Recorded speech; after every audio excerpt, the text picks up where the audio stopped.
Mic on பண்ணுங்க. Mic on பண்ணிக்கோங்க. ஓம் அகதீசாய நமக. என்ன பேர்? உங்க பேரு? காயத்ரி தேவி. இந்த ஊர் குமாரகிரி பக்கத்தில் உள்ள ஊர். சபைக்கு அறிமுகமான அவர்களோட தங்கை இவங்க. அவங்களுக்கு சபையை நம்பி வந்து சபையோட ஆக்கெல்லாம் தெரிஞ்சுக்கிட்டு அவங்களுக்கு குடும்பம் நல்லா இருக்கணும், நல்லா விளைச்சல் வரணும், பிள்ளைகள் நல்லா இருக்கணும் அப்படிங்கிற ஆசையை அகத்திய பெருமாங்க கையெழுந்திக்காங்க. காயத்ரி தேவி.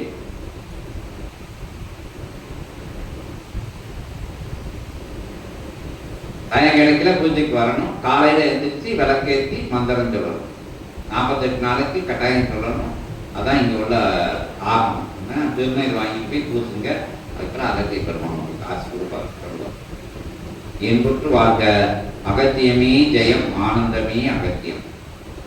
பேருலகம் ஆளும் அகத்தியத்தை ஒரு ஆழ்நிலை பேராற்றல் கொண்ட தவநிலையின் மூலமாக அகத்தியத்தை ஆண்டு அகத்தியத்தின் மூலமாக 14 லோகங்களையும் ஆள்கின்ற சிவமகா வாழை சித்த சபையை நோக்கி வந்து நின்ற சீடரை வாழ்த்துகின்றோம்.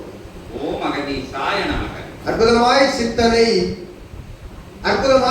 சித்தனை உறவாளனாக தொடர்பாளனாக ஏற்று நின்று அவனுடைய உயர்வு நிலை என்பது அயராது அகத்தியனோடு அவன் கண்ட தவசிவ பயணத்தின் மூலமாய் பெற்ற அற்புத சிவமகா பாலை சித்து என்னும் அற்புத நிலைக்குள் அவன் லோகங்களை ஆள்கின்ற அற்புதமான சிவநிலை கடந்த சிவமகா பெருநிலையாய் அமர்ந்திருக்கும் அந்நிலை கொண்ட சபை நாடி வந்த சீடரே வாழ்த்துகின்றோம்.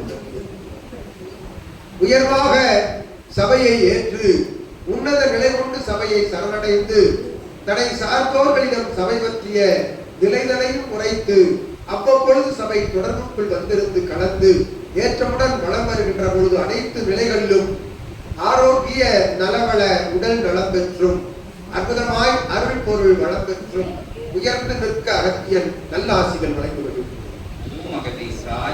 அவன் கரம் கொண்ட திருநீற்று சாம்பல் பால விரிபுர சுந்தரியுடைய திருவுருவப் படம், அவனுடைய சிறுவுருவப் படம் அற்புதமாய் தன் இல்லமதில் வைத்து வணங்கி வாழ்த்தி வளம் வருகின்ற பொழுது எந்நிலையும் நல்நிலையாய் உயர்ந்திருக்கும் பிரம்ம முகூர்த்த வேலைதனில் அதிகாலையில் அகழ் மண்விளக்கேற்றி ஏற்றப்படும் சபையிருக்கும் திசை நாடி நின்று அகத்திய நாமம் சிவமகா வாழை சித்த நாமம் உச்சரித்து வளம் வர முதல் நிலையில் முழு நிலையில் சபையை ஏற்று வளம் வர அனைத்தும் நல்நிலையாய் பொங்கி பெருகும் என்று அகத்திய நல்லாசி. ஓம் அகதீசாய நமக. என் முற்று வாழ்க அகத்தியமே